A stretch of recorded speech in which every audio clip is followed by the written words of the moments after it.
A pleasant good evening, everyone. I'm Joey Jackson, and for my friend Ashley Banfield, and this is Primetime Justice. You know, if you see someone in trouble, you would hope that your first instinct would be to lend a helping hand, not just to stand back and watch or make fun even of the person who's in trouble. But in Florida, outrage is growing over a group of teenagers who taunted and recorded video of a drowning man. And now those teens could soon face criminal charges for their inaction. This happened in Cocoa, which is just east of Orlando, where police say that the 5 teens saw the man yelling, "Help, help," in a pond. But instead of trying to help or simply calling 911, they recorded the man's struggles on their cell phone. I want to warn you, the video may be disturbing for some viewers. Take a look. Get out the water, you gonna die. Look at that gator coming towards you, man. Buddy, We not finna help your ass. You finna swim my die. ass. bro, drowning, what the heck? Now, moments later, that man went under and he never came back up. Police say his name was Jamal Dunn. He was only 31 years old. And although investigators initially said they wouldn't charge the group of teenagers involved, they've now changed their minds. We're looking at some other statutes, and one of our detectives said, hey, you know, what about this statute? And there's a statute, it's actually 406-12. And after a lengthy conversation with State Attorney's Office, we've made a determination at this time we are going to charge the juveniles with the statute under 406, which is a misdemeanor. Now, I want to make it clear, it is a misdemeanor.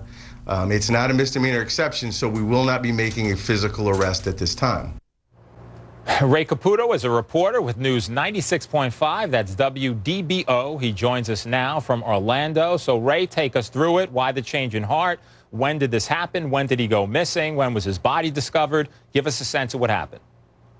Yeah, Joey, this happened July 14th. You know, Jamal Dunn got dropped off near this pond. Now, Jamal Dunn walks with a limp. He uses a cane, and it was a couple blocks to where his body was found. We don't know exactly why he made his way over to that pond. We don't know if he was going to commit suicide. We're hearing reports that there was some problems earlier in the day with his mom, maybe his fiance. But Jamal Dunn made it over to that pond.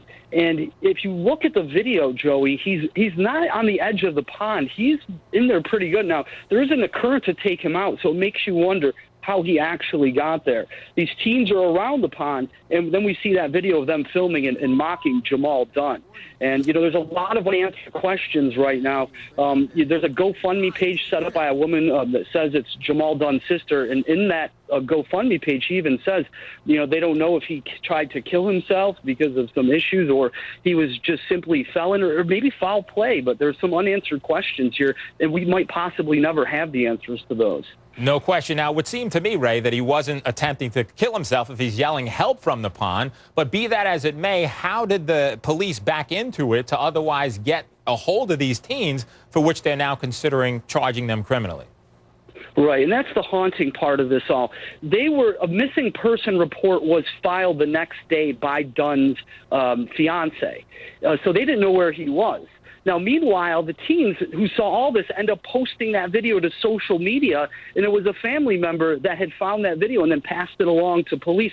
So they ended up finding Dunn's body after, but this video was floating around, and these teens made no attempt to call law enforcement at any time to tell them what they saw. And as I'm sure some folks are going to talk about soon, that's where the trouble lies in terms of the charges that it may be facing. There's no question about it. Ray Caputo, we appreciate you, reporter there. Thank you so much. Now, joining me now is Chief Mike Cantaloupe. He's with the Cocoa Police Department. So, Chief, let me ask you straight out the bat. I mean, now there's consideration of criminal charges. Have you been in touch with the State Attorney's Office? What's the likelihood that that may happen, Chief? We did speak with the State Attorney's Office. That was one of the reasons after, like I said, one of our detectives had found the statute, and we looked at it. We talked to him. We went around several times. We talked about it several times. And then after looking at it, you know, the part where it says it's the duty of any person to report the death, we said that we would go ahead and do the paperwork and send it to the State Attorney's Office. Ultimately, they'll have the final say on whether or not the charges are filed. Sure, Chief, and I'll get into it with my lawyers momentarily about whether they will stick or not. But could you take us through the investigation in terms of speaking with the teens, whether they expressed any remorse, whether anyone attempted to stop it of the bunch and say, hey, we should really get this guy? What do we know about that? No, from our detectives and what they've told me that for the majority of the teens that were involved, that no, they did not show any real remorse, and as far as that went. And just with regard to, just give us a sense of this. How long have you been a chief? And how does this compare to what you've ever seen, heard about, whether it's teens, adults, but just not rendering aid? And I'm clear about what the law is. You have no duty. But just put this in perspective for us in terms of how you and your men are feeling about what occurred. I've been a chief now for about 3.5 years. I've been with the Cocoa Police Department for a total of almost 27 years now. And I can say that this is probably one of the worst incidents, of this kind as far as the social media and everything that surrounded it that I've seen probably in my 27 years. Chief, we are grateful for you. I know you'll continue your investigation. I want to go now to Mayor Henry Parrish. He joins us also from Cocoa, Florida. Mayor, I'm sure you have the tenor of the community. I'm sure the community is quite outraged. Take us through that if you can. I will, Joey. Thank you very much. At every level, this has been a shock and a disappointment. The chief and I actually walked around the lake 2 days after the incident, and then it was the next day the video surfaced on Facebook, and it's been a shock. Social media is ablaze. It's about 50-50 as far as legislation. At every level, the teens had a moral obligation to do the right thing. Let me add to this, Joey. Please. Florida is one of 10 states. Oh, go ahead. Yep. No, I'm just listening to you, and it strikes me that you're pretty shaken up about this, right? It appears to me. I know you do a lot of public interviews. You're a mayor, of a fine place there, and you speak to a lot of people. It seems to me, as I'm speaking to you, that you're having a little bit of trouble processing that. Yeah, that's true. My family's a pioneer family in Florida, 194 years. I can tell you right now, we are rooted here very deeply, and it's very disturbing that this happens. It's almost like a Hollywood event. You're watching a Hollywood movie, and you leave the movie and it didn't happen. It's not real, but this is real. It's very shocking.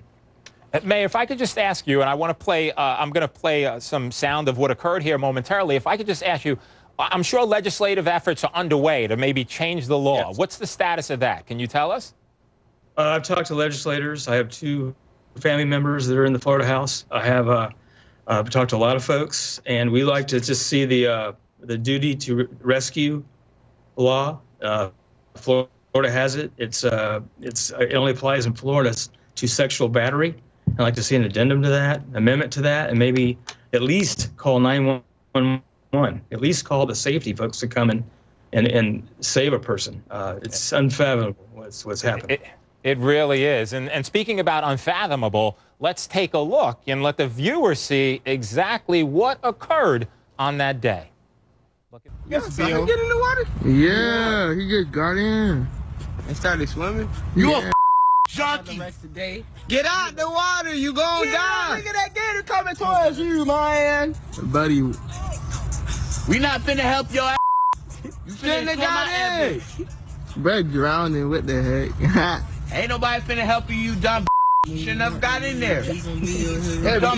Yeah, buddy off that 40. Hell yeah, Brian, he off the fort. Damn, where he at? Hey, buddy off that. 85, bitch.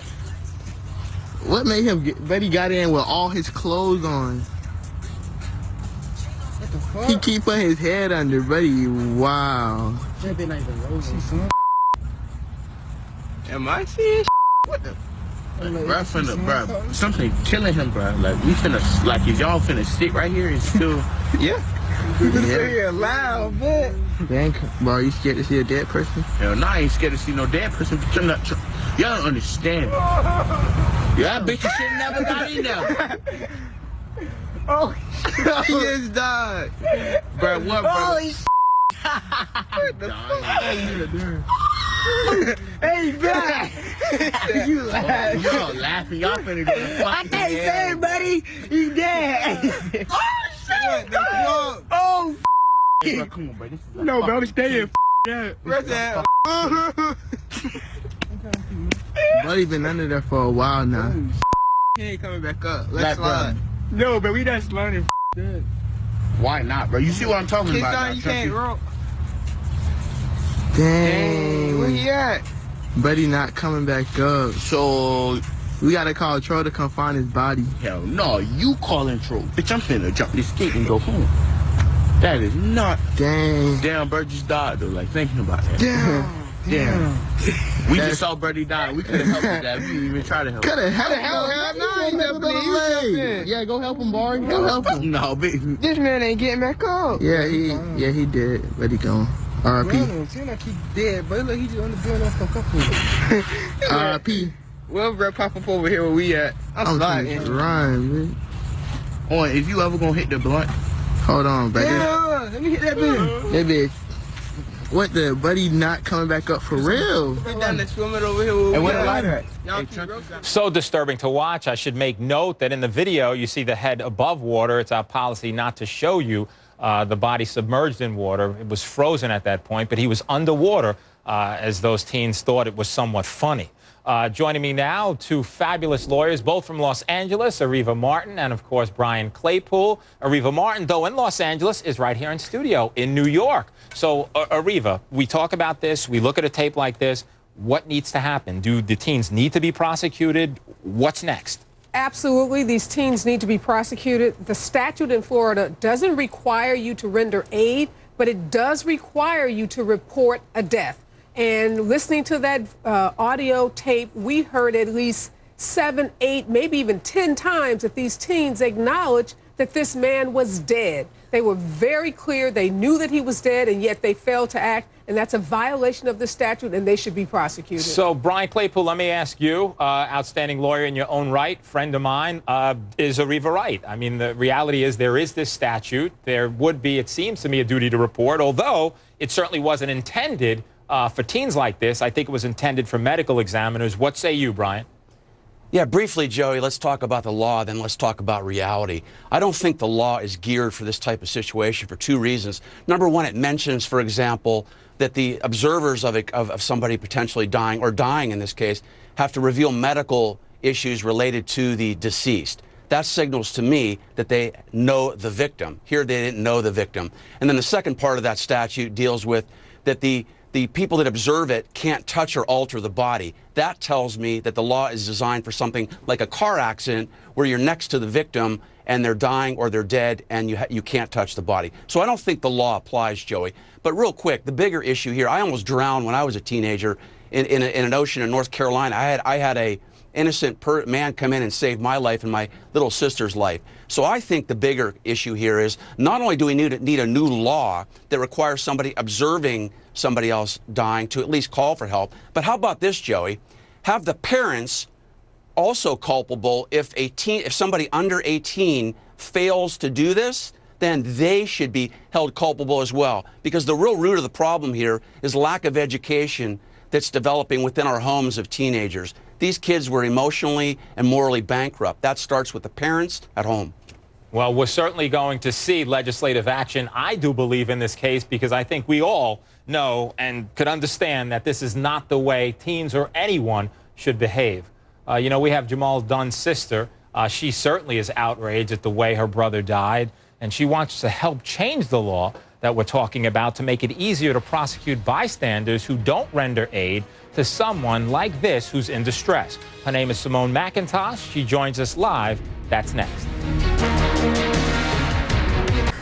It's just disturbing. It's hard to believe that somebody could watch another human being, whether it be in distress, whether it be, you know, what happened, and not do something, or at least not notify somebody or try to get help. I mean, I think I want to think that's a natural instinct for any of us, that if we saw somebody in trouble or somebody having an issue, that we would at least try to get them help. And that is Cocoa, Florida Police Chief Michael Cantaloupe, and he's talking about the group of teens who could soon be charged after a video surfaced appearing to show them taunting and watching 31-year-old Jamal Dunn drown in a pond without stepping in to help. We should point out he also had a disability. Now, Simone McIntosh is Jamal Dunn's sister. She joins us from Orlando. Thank you so much for being here. So very sorry for your loss, of course. Just talk to us first about him and about who he was. My brother was a very loving person. He was very family-oriented. You know, he did football and basketball growing up. We always spent a lot of family time. He loved to draw and played PS4. LeBron James is his favorite player. And he's an overall loving person and human being. He would give his last. He would give the shirt off his back to someone. Now, Simone, could you give us any sense of how he ended up in this pond? There are reports, and I don't know how accurate they are. Was there an argument at home, you know, that he was in distress when he got in there? Can you help clarify, if you can, any of that information? It's unanswered to why he went into the lake or pond. But from the video footage that we did see from the detectives, we did see him. It looked like he might have slipped and fell into the pond, and then the video just cuts off. He was still by the edge, but then that was the end of the video. And then we have that other video that the teens leaked, which just shows him far out, which we don't know how he got that far out. And Simone, just regarding the behavior of the teens who were involved here and taunting, can you just react to that? If you had to say something to them, to their parents, what would your message be? It was very cruel. Like, how could you sit there and watch someone die and mimic their words when they're screaming and crying out for help and you not help? Even if you didn't physically go in to help them, at least call 911, make one phone call. Like, what are the morals and values these days? How are the parents raising their children? Like, it's common sense. One should know right from wrong. And the right thing would have been to get help, render him aid. You know, I think that's so well stated, Simone, and it touches us all. And you described your brother and who he is and what his life meant. Now, moving forward, what would you like to see happen with the law so that your brother doesn't and didn't really die in vain? I would like for a new law to take in place to one who sees someone in distress, they should be obligated to call for help. Even if they can't, you know, physically help them, just make one phone call to someone who can help them. Call 911 if you see someone in distress or in need of help. And Simone, have you taken, I know it's early, have you taken any steps in that regard? Have you spoken to the mayor or the police chief or any of the local officials there to get something like that in the works and enacted? Well, right now we have a petition started. We have over 3,000 signatures, and we do have a petition started called Dunn's Right Duty to Act. And we're trying to get that petition going around, and we're going to move forward, starting at that point, and move forward from there and get different organizations and as much support as we can to get this law enacted. I think that would be a wonderful thing to do. Can you tell me this, a change.org, is that the petition that you're referring to, Simone? Yes, sir. And tell us about that. How could other people, and using this show as a vehicle, and we see it right there, how can other people help you to make common sense choices like dialing 911, getting involved, signing your petition, contacting their local officials? How can they help, Simone? Well, they can help by definitely clicking on that link and signing that petition and, you know, help us get as many signatures as possible to help us move forward with this process. Well, we certainly hope that that happens. Again, God bless you. God bless your family. Thank you for having the strength, the courage, and the wisdom just to be with us and to share those thoughts. And I certainly hope, Simone, that your brother hasn't died in vain, that he has a legacy, and that you change this law and make it something that's common sense. Thank you so much. Thank you. Appreciate you.